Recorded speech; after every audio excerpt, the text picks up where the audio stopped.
Pela primeira vez, maioria da população no Brasil se declara como parda. Juros do cartão de crédito não poderão mais superar valor original da dívida. Operação Natal 2023 da Polícia Rodoviária Federal intensifica a fiscalização e atividades preventivas nas rodovias. Conselho de Segurança da ONU aprova a resolução diplomática para o conflito na faixa de Gaza. Drones russos atacam a capital da Ucrânia, ferindo pessoas e danificando prédios residenciais. Imunoterapia para humanos é usado no tratamento de câncer agressivo em cães. Nova classe estrutural de antibióticos é descoberta usando inteligência artificial. E a picanha brasileira é eleita o melhor prato do mundo em 2023. Essas e outras notícias a partir de agora no Jornal das 22.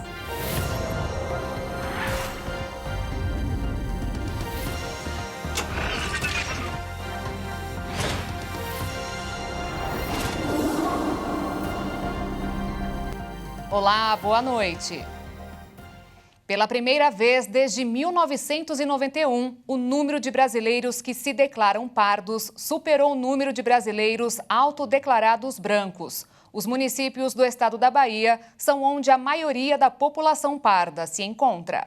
O levantamento do IBGE mostrou a crescente da população parda nos últimos 30 anos. No ano passado, mais de 92 milhões de brasileiros se reconheciam pardos, enquanto 88 milhões brancos, segundo o IBGE. O número de pessoas pretas também cresceu de pouco mais de 7% para 10%, e no ano passado chegou aos 20 milhões e 700 mil.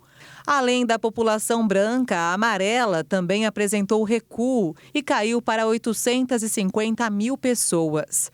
O levantamento realizado há mais de 30 anos tem como padrão juntar as pessoas em 5 categorias, de acordo com a raça ou cor: branca, preta, amarela, parda e indígena.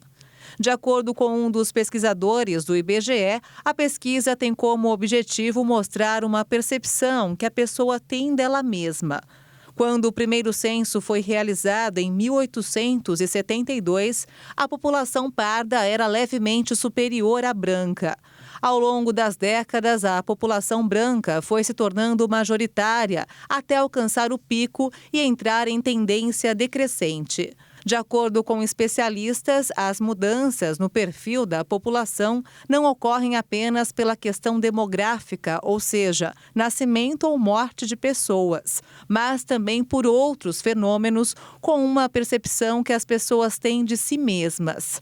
Considerado por eles um processo relacional, tem a ver com contextos socioeconômicos, contextos das relações interraciais. No Sul e no Sudeste, a população branca é predominante e ultrapassa a marca de 72% do Sul.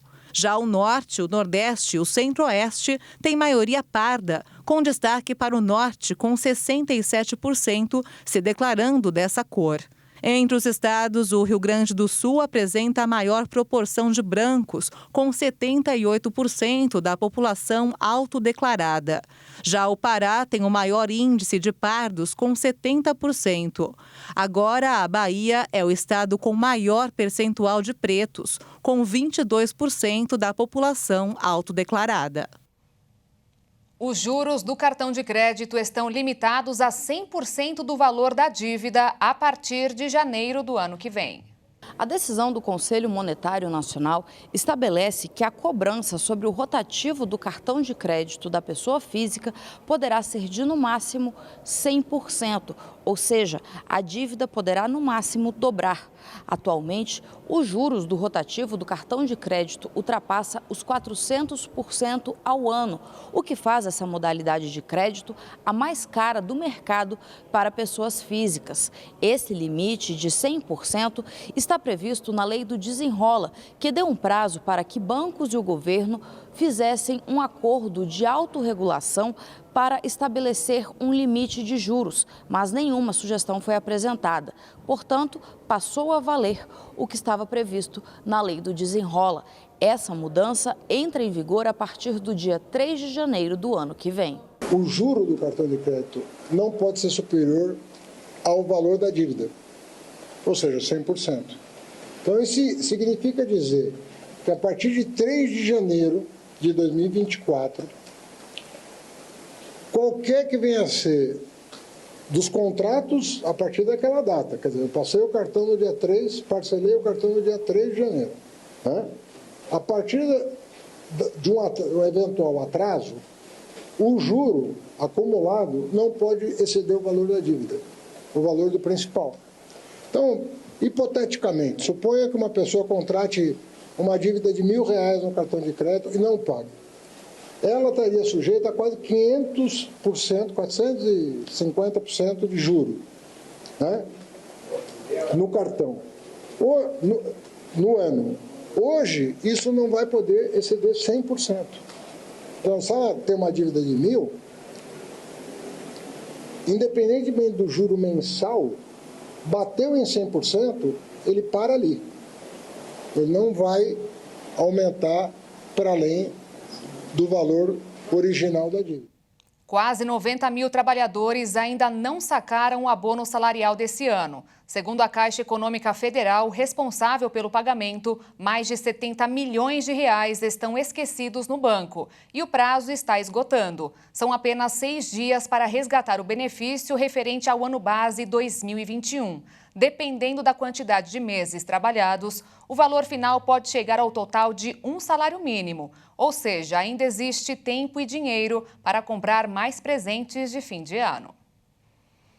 A temporada de verão 2023-24 começou e promete trazer temperaturas acima da média para boa parte do país, consequência direta do fenômeno climático El Niño. Com isso, o gasto com energia e água aumentam consideravelmente.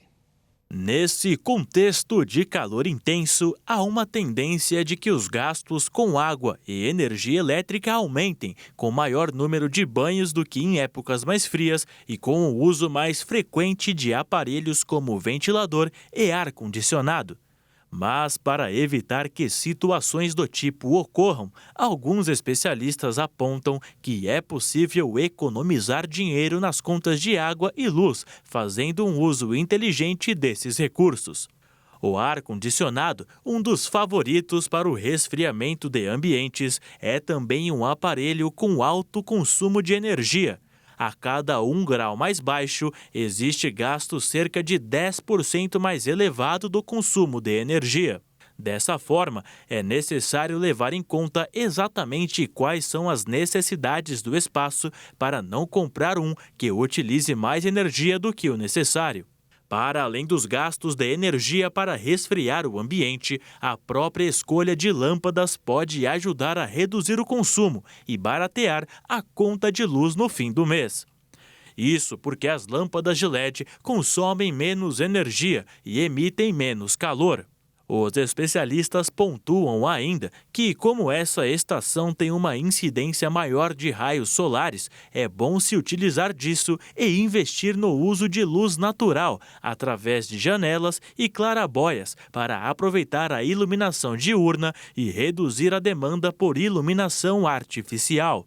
Mas, além dessas dicas, um outro ponto também é importante para a redução de água e energia: a conscientização.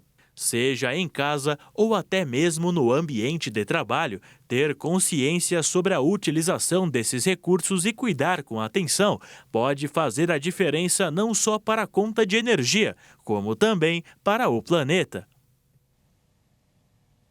A Operação Natal 2023 da Polícia Rodoviária Federal começou nesta sexta-feira. Com a ação, o trabalho será reforçado com policiais que vão intensificar a fiscalização e as atividades preventivas nas rodovias federais. O foco da PRF é relembrar a importância dos itens de segurança como capacete, cinto de segurança e que as crianças sejam transportadas nos dispositivos de retenção, conhecidos como cadeirinhas. Segundo a Polícia Federal Rodoviária, o número de infrações por falta destes itens obrigatórios caiu de janeiro a novembro deste ano em comparação com o mesmo período do ano passado.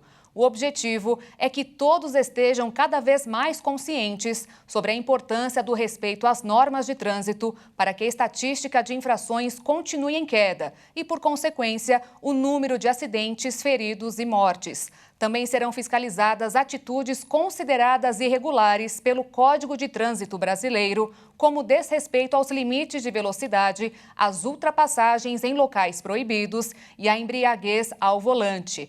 A operação vai ocorrer até a segunda-feira, dia 25 de dezembro, às 11h59. Com a chegada das festividades de final de ano, o fluxo de pessoas nos aeroportos e terminais rodoviários já começou a se intensificar nos principais destinos dos turistas. Em São Paulo, o governo estadual espera receber o maior número de passageiros do ano. Seja para visitar a família, rever amigos ou até mesmo para conhecer novos locais, as festividades de final de ano se tornaram os principais dias do ano para quem deseja viajar. Isso porque uma série de fatores, como as férias coletivas em empresas e as férias escolares, faz com que as famílias consigam se programar para as visitas. Segundo a concessionária AENA, o aeroporto de Congonhas tem 5.865 voos programados entre esta sexta e o dia 2 de janeiro, com uma oferta total de 967 mil assentos. Os principais destinos para o período em Congonhas são, por exemplo, o Rio de Janeiro, Belo Horizonte e Porto Alegre. O Aeroporto Internacional em Guarulhos prevê receber 1,5 milhão de passageiros em voos nacionais e internacionais até o dia 2 de janeiro de 2024. De acordo com a concessionária Socican, terminais rodoviários Tietê, Barra Funda e Jabaquara devem receber 850 mil passageiros entre os dias 20 e 26 de dezembro, o que representa um aumento de 10% em comparação com o mesmo período do ano passado. Esse número de viajantes, sejam eles nacionais ou até mesmo internacionais, aquecem ainda o mercado de turismo. Este ano, o setor deve ter o maior faturamento dos últimos 12 anos no período de alta temporada, que vai de novembro a fevereiro. De acordo com o estudo da Confederação Nacional do Comércio de Bens, Serviços e Turismos, o setor de turismo deve faturar nessa alta temporada quase 156 bilhões de reais, o que representa um aumento real de 5,6% em relação à temporada passada e a maior movimentação financeira do setor desde o início do levantamento em 2012. A campanha Natal Sem Fome da Ação da Cidadania completa 3 décadas em 2023, com a maior arrecadação dos últimos 3 anos. As 2.000 toneladas de alimentos já começaram a ser distribuídas. Mais de 800 mil pessoas de todo o Brasil serão beneficiadas. O galpão lotado na zona portuária do Rio começou a esvaziar com as primeiras entregas em diversas comunidades do estado, onde mais de 200 mil famílias irão ser beneficiadas. Além da cesta básica, cada kit de doação vem com um livro sobre a história do sociólogo Herbert de Souza, o Betinho, que dedicou a vida ao combate à fome no Brasil. A maior campanha solidária de arrecadação de alimentos da América Latina, que ocorre desde 1993 e já ajudou mais de 26 milhões de pessoas por todo o país a terem um Natal com mais dignidade. O Natal, a gente sempre celebra o nascimento do Filho de Deus e também aquele momento em que as pessoas se reconectam, se reconciliam e nada melhor do que alimentos à mesa para reunir todo mundo, não? De volta a São Paulo. E depois do intervalo, você vai ver Dia Nacional do Zumbi e da Consciência Negra, celebrado no dia 20 de novembro. Agora é feriado em todo o Brasil. E ainda, Juros do cartão de crédito não poderão mais superar valor original da dívida.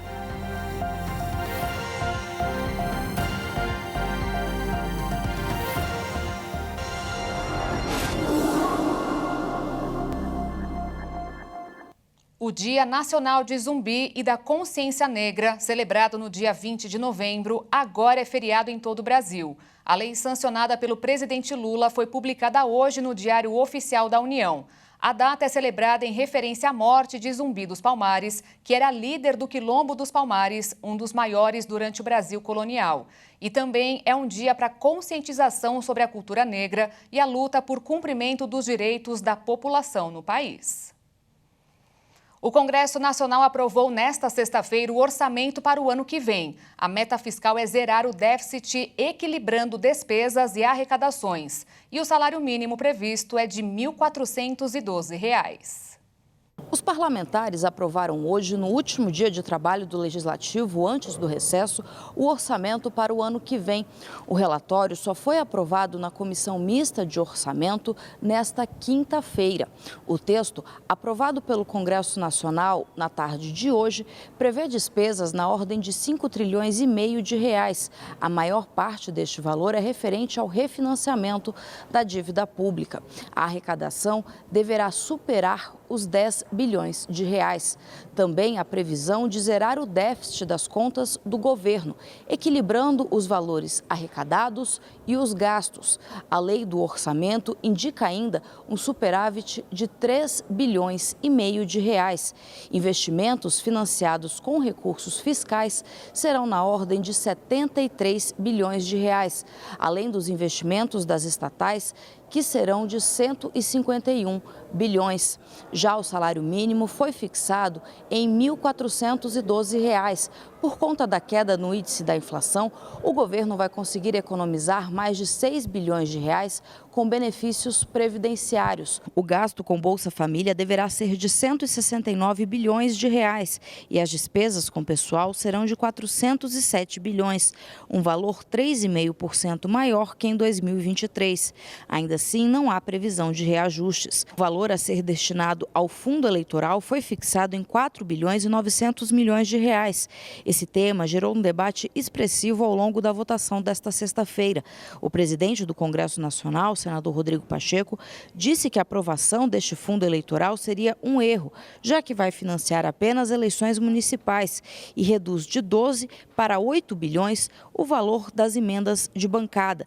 O Partido Novo tentou apresentar um destaque para garantir ao fundo eleitoral um valor de 900 milhões e Pacheco propôs um acordo para deixar o fundo em 2 bilhões e 700 milhões de reais, mas não houve aprovação. Sempre manifestei publicamente a minha defesa do financiamento público, porque considero democrático, permite que candidaturas que não teriam nenhum recurso possam ter, e isso é democrático para poder manter a pluralidade no Brasil. Mas, de fato, eu considero que é um equívoco nós estabelecemos um valor para a eleição municipal no parâmetro de uma eleição geral para presidente, governador, senador e deputados. O mais correto, na minha opinião, seria o valor da última eleição municipal, que foi em 2020, fazer as devidas correções, as devidas adequações e definir um valor que ficaria bem abaixo desse valor definido. Mas eu quero dizer que, embora essa seja a minha posição publicizada, uma posição que eu manifestei inclusive aos deputados e aos senadores, vale a vontade da maioria, né? Nós temos que respeitar essa vontade da maioria em diversas situações. A força do Congresso Nacional, de fato, está no seu colegiado, não na vontade individual dos parlamentares. Nós temos que respeitar isso. E, obviamente, nos cabe agora, diante desse cenário, buscar alternativas de aprimoramento. Eventualmente, ter no Brasil uma lei que possa ter uma disciplina sobre a aplicação dos fundos eleitorais, para não ficar dentro de discricionariedade de comandos partidários, para que todos efetivamente possam ter acesso a isso. Eu considero que esse valor precipita muito a discussão da volta do financiamento privado de pessoas jurídicas, que havia sido suspenso pelo Supremo Tribunal Federal numa ação da Ordem dos Advogados do Brasil, e precipita inclusive uma reflexão sobre as eleições no país, né? O custo delas para o Brasil em todos os sentidos.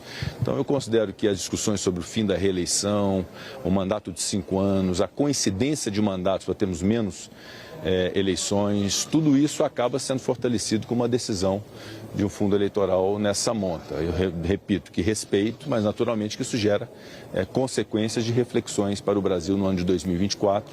Eu considero que nós iniciaremos 2024 com esses desafios, especialmente nessa questão do sistema eleitoral e do sistema político no nosso país. Encerrando mais uma semana no mercado financeiro, os investidores repercutiram as expectativas de que o Banco Central americano pode começar a baixar os juros no começo do ano que vem. No Brasil, as atenções estavam voltadas no Congresso, com destaque para o orçamento de 2024. Com isso, o dólar fechou em queda de 0,54%, cotado em R$ 4,86 na venda. A Bolsa de Valores atingiu mais um recorde, o quarto só nesta semana, fechando em alta de 0,43% aos 132.753 pontos.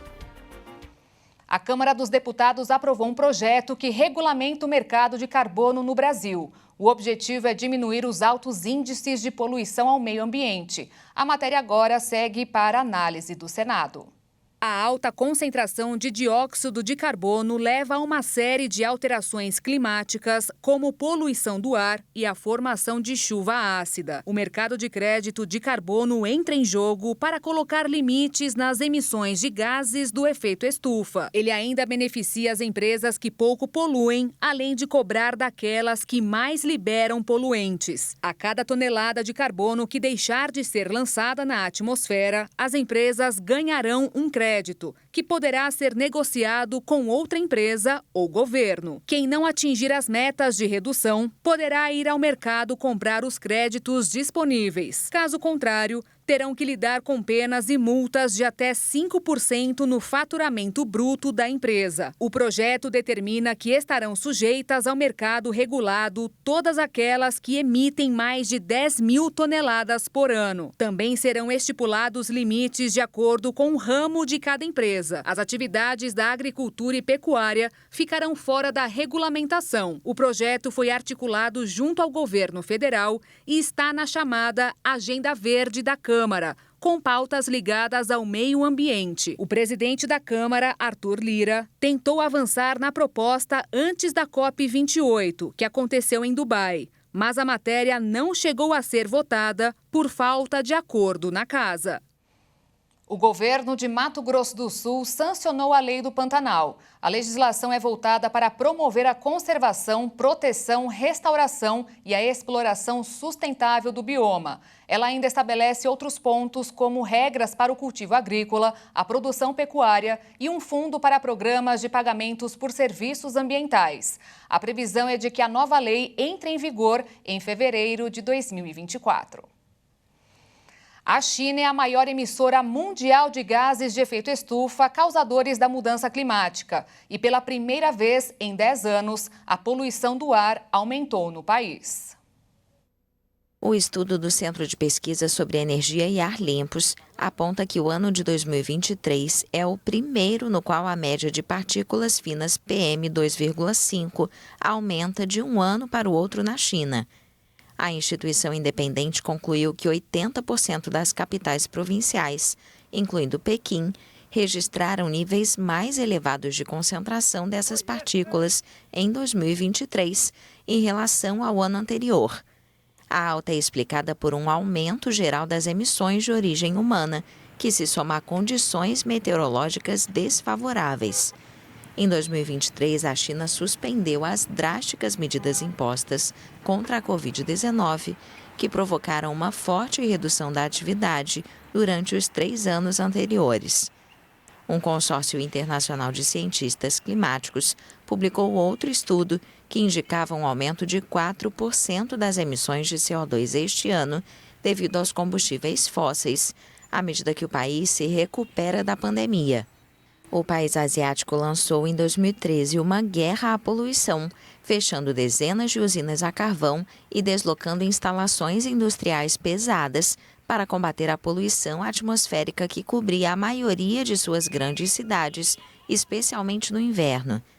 Até agora, a campanha permitiu uma redução contínua da concentração de partículas PM2,5 no ar, mas ainda sem atingir as normas da Organização Mundial da Saúde. Segundo esta agência da ONU, uma exposição prolongada a níveis excessivos de concentração de partículas PM2,5 pode provocar doenças cardíacas, câncer de pulmão e infecções respiratórias. A China é o maior emissor mundial de gases de efeito estufa, causadores da mudança climática. A Câmara dos Deputados aprovou o texto do projeto que regulamenta o mercado de apostas esportivas online. Os jogos virtuais, como os cassinos, foram incluídos mais uma vez na regulamentação. As empresas terão que pagar 12% sobre o faturamento, já os apostadores serão taxados em 15% sobre o ganho com as apostas. O projeto agora vai à sanção presidencial. A agência reguladora chinesa anunciou nesta sexta-feira várias restrições aos jogos online. O objetivo é diminuir a dependência de jovens no país. A notícia abalou o setor de tecnologia e várias empresas registraram quedas na bolsa com perdas milionárias. O projeto, publicado na internet pela agência reguladora chinesa, pretende limitar as compras de uma pessoa dentro de um jogo para melhorar o próprio desempenho e tem a meta de combater os comportamentos compulsivos.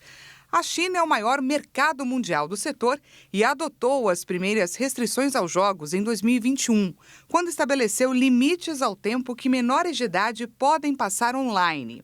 O plano anunciado nesta sexta-feira também elimina funções que buscam aumentar o tempo de uso de um aplicativo e as recompensas para quem se conecta diariamente.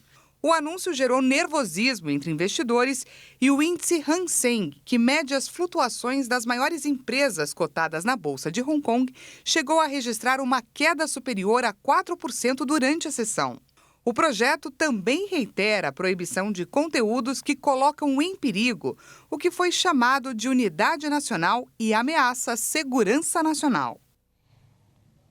O Conselho de Segurança da ONU aprovou, depois de muitas diversas discordâncias, uma resolução diplomática para o conflito na faixa de Gaza. A resolução teve 13 votos a favor, nenhum contra e 2 abstenções.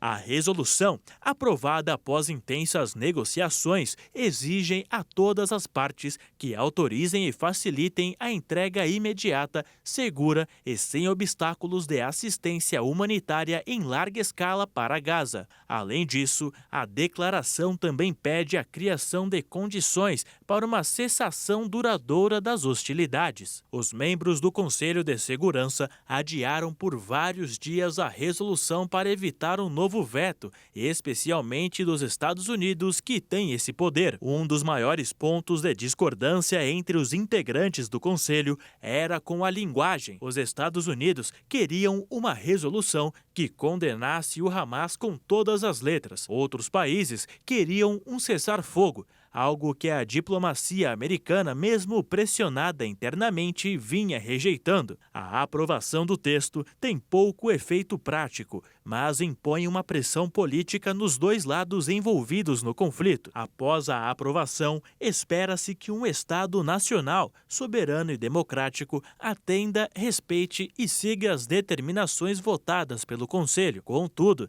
esse nem sempre é o caso. Isso porque, embora as resoluções do Conselho de Segurança da ONU sejam juridicamente vinculativas, na prática, muitos países optam por ignorar os pedidos de ação do grupo. Desde o início dos conflitos, no dia 7 de outubro, os Estados Unidos vetaram resoluções contrárias a Israel 2 vezes. Nesta época de Natal, um robô elétrico de entrega passeia pelas ruas de Helsinki, na Finlândia. O uso de robôs autônomos é uma novidade para enfrentar o desafio de entregar presentes e pacotes em meio às condições de neve e gelo do país. Um robô elétrico de entrega, inspirado nas icônicas vans francesas Citroën H-Type, passeia pelas ruas nevadas de Helsinki e encanta os moradores com olhos que piscam e aparência divertida. A capital da Finlândia explora a viabilidade do uso de robôs autônomos para enfrentar o desafio de entregar presentes e pacotes nesta época de Natal, em meio às condições de neve e gelo do país nórdico. O problema do transporte no último quilômetro refere-se ao desafio logístico de entregar mercadorias de forma eficiente de um centro de distribuição até o destino, como a porta do cliente. É um aspecto crítico da cadeia de suprimentos, em que fatores como congestionamento, janelas de entrega imprevisíveis e a necessidade de entregas precisas representam desafios. Quando recebemos o pacote, entramos em contato com os destinatários, negociamos e combinamos com o cliente onde ele quer que a entrega seja feita. Depois, quando o robô chega ao local, o cliente recebe com alguns minutos de antecedência uma mensagem de texto com uma estimativa muito precisa do horário de chegada e recebe um código PIN simples, que basta digitar em nossa interface e o compartimento certo se abre e ele pega o pacote. É bem fácil. Como parte dessa iniciativa, os caminhões de entrega autônomos chegam às ruas de Helsinki, Tessalônica, Valladolid, Bolonha, Karlsruhe e Barcelona. E veja a seguir, drones russos atacam a capital da Ucrânia, ferindo pessoas e danificando prédios residenciais. E também, nova classe estrutural de antibióticos foi descoberta usando a inteligência artificial.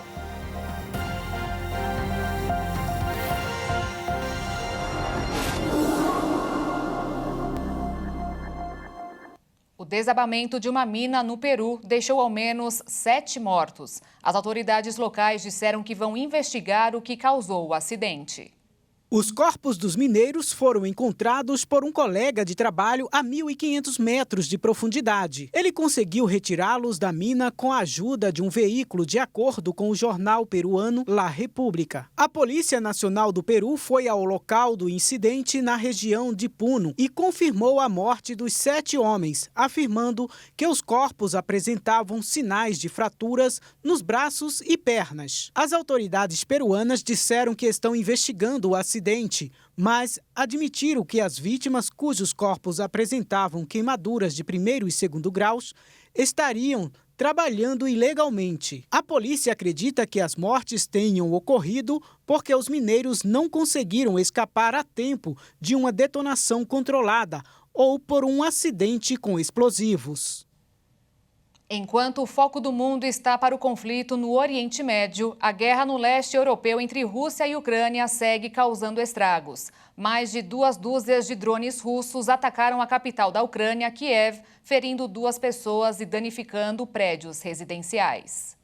Segundo informações da Força Aérea da Ucrânia, esse foi o 6º ataque desse tipo contra Kiev neste mês e parte de um enxame maior de drones direcionados a partes do centro, sul e oeste da Ucrânia. Dos 28 drones de ataque da Rússia, as defesas aéreas ucranianas abateram 24. Os serviços de emergência também informaram que vários apartamentos foram danificados no 24º, 25º e 26º andares do edifício. 2 pessoas ficaram feridas, incluindo uma que está sendo tratada no hospital. Além disso, esse incidente ocorreu a algumas centenas de metros de uma maternidade. O prefeito de Kiev, Vitaly Klitschko, disse que os fragmentos de drones haviam incendiado uma casa em construção na margem leste do rio Dnipro. O Comando do Sul da Ucrânia disse que uma instalação de infraestrutura não especificada na região de Mykolaiv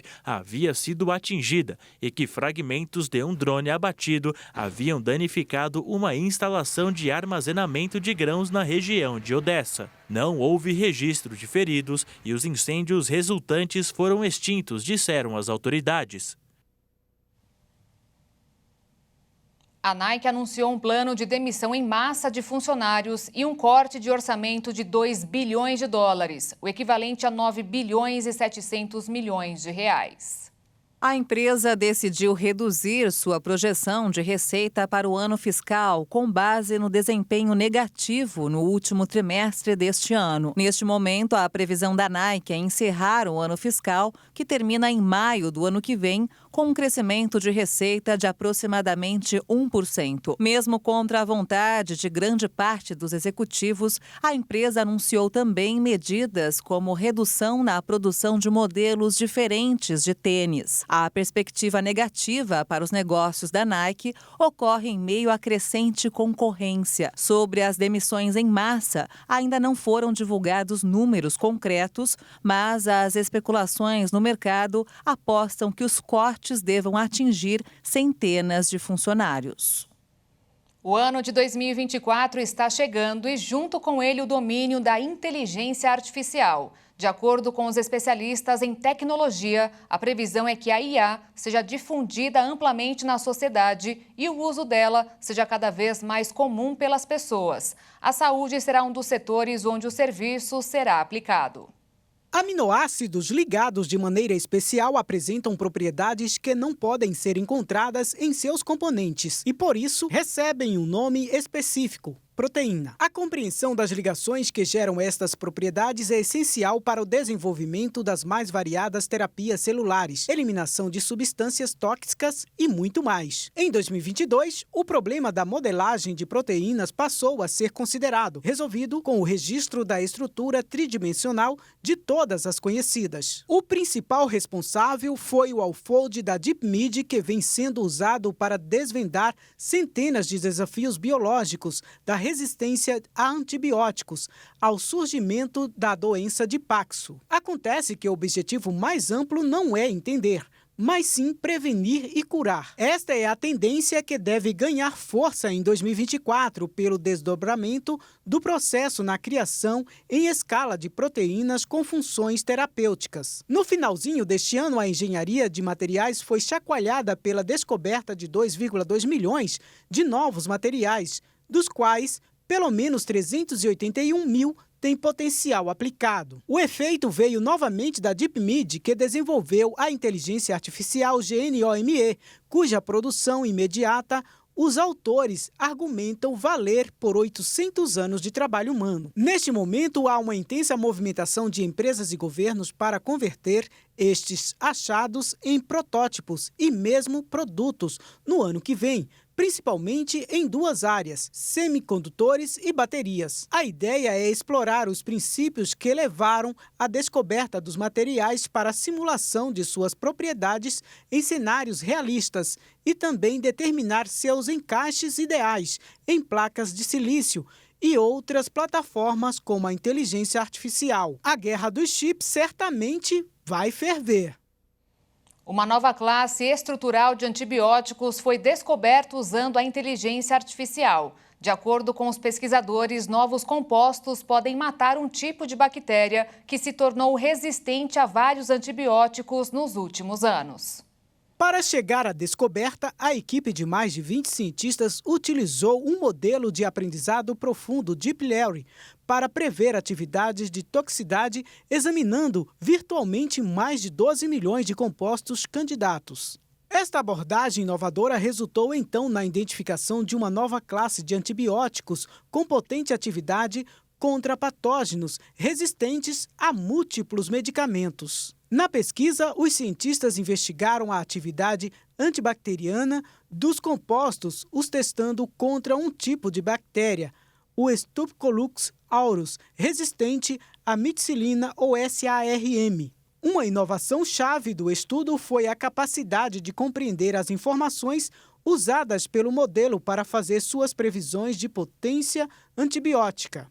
Para isso, os pesquisadores desenvolveram um algoritmo de busca com o intuito de revelar não apenas uma estimativa da atividade antimicrobiana de cada molécula, mas também uma previsão das subestruturas da molécula, que provavelmente eram responsáveis por essa atividade. Posteriormente, 3 modelos adicionais de Deep Learning foram treinados para prever as toxicidades desses compostos para diferentes tipos de células humanas. Combinando essas informações com as previsões de atividade antimicrobiana, os pesquisadores identificaram compostos capazes de matar micro-organismos com efeitos adversos mínimos no corpo humano. Em uma abordagem colaborativa, os cientistas compartilharam seus achados com a PerfBio, uma organização sem fins lucrativos. Agora, a PerfBio planeja uma análise minuciosa das propriedades químicas e do potencial uso clínico desses compostos. Conhecido por impulsionar o desenvolvimento de todos os tecidos corporais, o hormônio do crescimento, ou GH, não apenas desempenha esse papel, mas também se revelou como um eficaz agente ansiolítico. Uma investigação conduzida por cientistas da Universidade de São Paulo aprofundou a compreensão sobre o GH, destacando sua capacidade de reduzir a ansiedade e identificando pela primeira vez a população específica de neurônios responsáveis por modular os efeitos do hormônio em condições neuropsiquiátricas, tais como transtorno de ansiedade, depressão e estresse pós-traumático. O estudo apoiado pela FAPESP, conduzido pelo professor José Donato Júnior, do Instituto de Ciências Biomédicas da USP, teve como foco a remoção do receptor de GH de células neuronais que expressam o peptídeo somatostatina, um antagonista do hormônio de crescimento. Esse procedimento resultou no aumento de comportamentos ansiosos em camundongos machos, indicando a influência direta do GH nesse aspecto. Os testes realizados revelaram não apenas o impacto na ansiedade, mas também uma redução na memória do medo em animais de ambos os sexos. Segundo os cientistas, essa descoberta abre perspectivas para o desenvolvimento futuro de novas classes de medicamentos ansiolíticos. A pesquisa envolveu 3 tipos de experimentos com os camundongos, incluindo o campo aberto, o labirinto em cruz elevado e a caixa claro-escuro, todos bem estabelecidos para avaliar o comportamento semelhante à ansiedade e à memória do medo associada a movimentos de estresse pós-traumático. Os resultados fornecem uma visão promissora das funções multifacetadas do hormônio do crescimento, abrindo caminho para avanços significativos no tratamento de distúrbios neuropsiquiátricos. E veja depois do intervalo, vacina da dengue é incorporada ao SUS e deve começar a ser aplicada em fevereiro do ano que vem. E ainda, picanha brasileira foi eleito o melhor prato do mundo em 2023.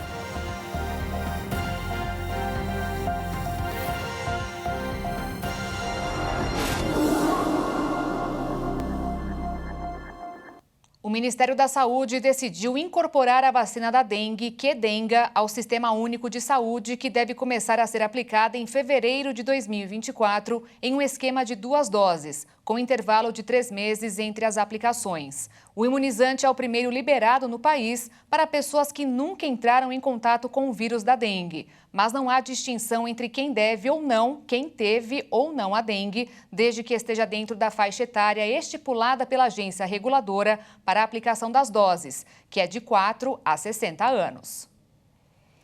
O Instituto PET Brasil divulgou esta semana o desempenho do setor em 2023. De acordo com os dados apresentados, o mercado PET faturou mais de 70 bilhões de reais, uma alta de mais de 13% na comparação com 2022.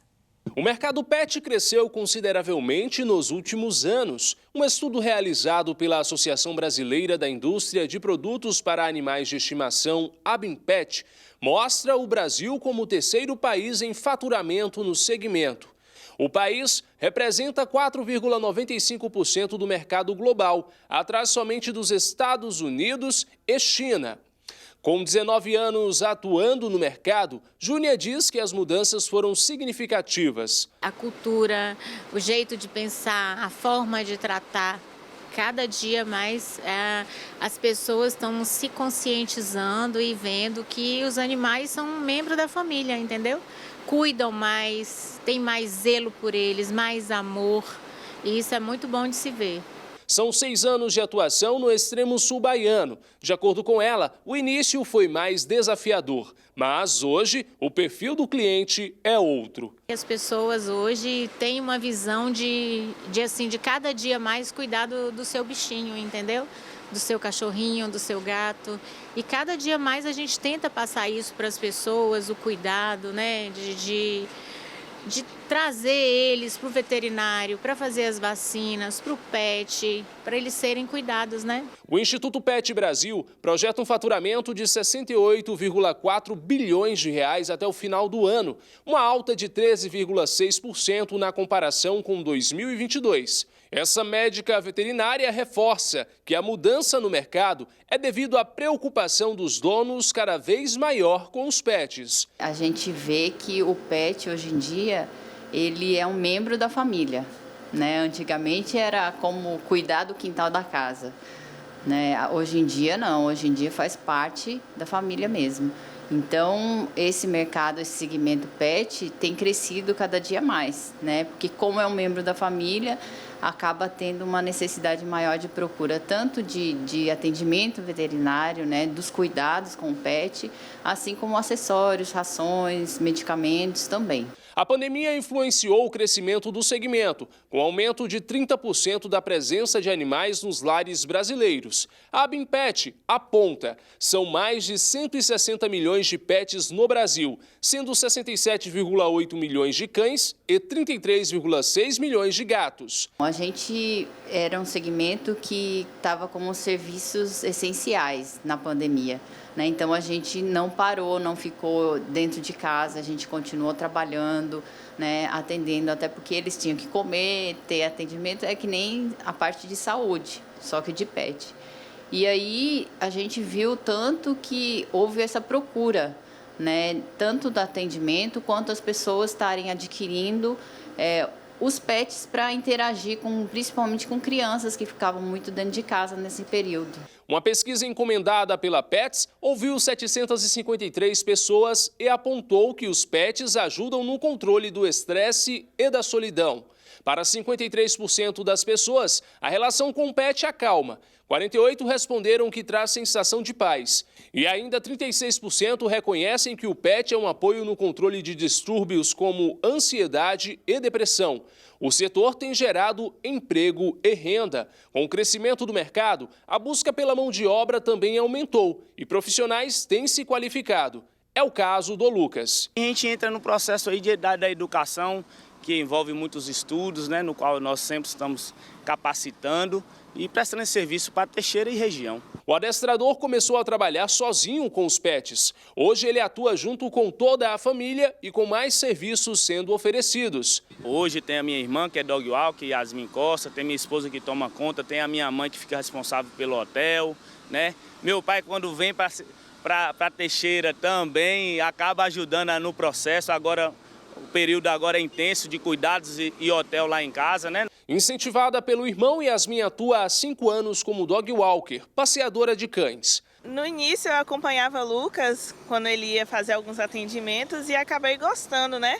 Aí ele foi assim, pega um e anda comigo, pega outro. Aí eu comecei a seguir nesse ramo, que hoje em dia para mim é muito gratificante. Meu irmão é minha inspiração nesse mundo de cães, que eu jamais imaginei que poderia... Existe uma profissão tão, assim, apaixonante, né? Que é trabalhar com cães. E falando em cães, eles podem estar próximos de ter um tratamento eficaz contra o câncer agressivo. Isso porque a Universidade Estadual de São Paulo, em Jaboticabal, está fazendo uma pesquisa que utiliza a imunoterapia para combater as células cancerígenas. O tratamento através da imunoterapia é famoso pela eficácia no combate ao câncer de bexiga em casos graves em humanos. O foco da pesquisa é utilizar um medicamento para combater o osteosarcoma canino. Esse tipo de câncer é muito agressivo e costuma se espalhar pelo organismo do animal. As pesquisas ainda englobam uma outra doença que atinge a região da boca dos cães. O que mais causa preocupação nos tutores é a alta taxa de incidência de casos. A cada 4 cães, pelo menos um desenvolve o câncer. O tratamento de imunoterapia é o primeiro a ser feito na área de oncologia veterinária no Brasil. Segundo os especialistas, o medicamento ajuda as células a reconhecer e destruir aquelas que são cancerígenas por conta própria. Na pesquisa, os pacientes caninos que desenvolveram câncer de forma natural passam por uma avaliação a cada 21 dias. Eles seguem fazendo tratamento comum com quimioterapia. E a imunoterapia só entrará nos trabalhos se o caso for realmente grave. O estudo atualmente conta com 13 pacientes. E está sendo possível notar que, ao acrescentar a imunoterapia no tratamento, os animais tiveram um ganho de qualidade de vida, além de um sistema imunológico competitivo. E a picanha brasileira foi eleita o melhor prato do mundo neste ano de 2023. O corte típico de churrasco superou pratos renomados como a pizza napolitana. Todo apreciador de um bom churrasco também é um apaixonado por picanha, seja mal passada, ao ponto e até mesmo bem passada. Neste ano, o site Taste Atlas elegeu o prato como o melhor do mundo. E não, a eleição não é uma novidade. São poucas pessoas que conseguem resistir a uma picanha. Nessa época de fim de ano, então, o prato deve estar presente na mesa de muitos brasileiros. O corte de carne à moda brasileira recebeu nota média de 4,75 estrelas entre as avaliações deste ano da plataforma, de um total de 5 possíveis. Com isso, ela conquistou o primeiro lugar na categoria de melhores pratos Taste Atlas Awards. A picanha desbancou outros pratos no gosto dos usuários da plataforma no ano, mas a disputa foi acirrada. No restante do pódio estão Hot Canai, um tipo de panquecas da Malásia, em segundo, com nota média de 4,74. E Pati Kapau, um refogado de carne tailandês, com nota 4,73. A pizza napolitana figurou apenas em quarto lugar, com nota de 4,70. A lista que elegeu o melhor prato do ano foi montada a partir de mais de 271 mil avaliações entre os mais de 10 mil pratos catalogados no site. Vale lembrar que o Taste Atlas não é um ranking feito por especialistas em gastronomia, mas por usuários do site, que dão notas de 0,5 a 5 para uma vasta variedade de pratos típicos de países ao redor do mundo. E o Jornal das 22 fica por aqui. Um ótimo fim de noite para você e fim de semana. Segunda-feira estarei ao vivo aqui com você. Te espero. Tchau.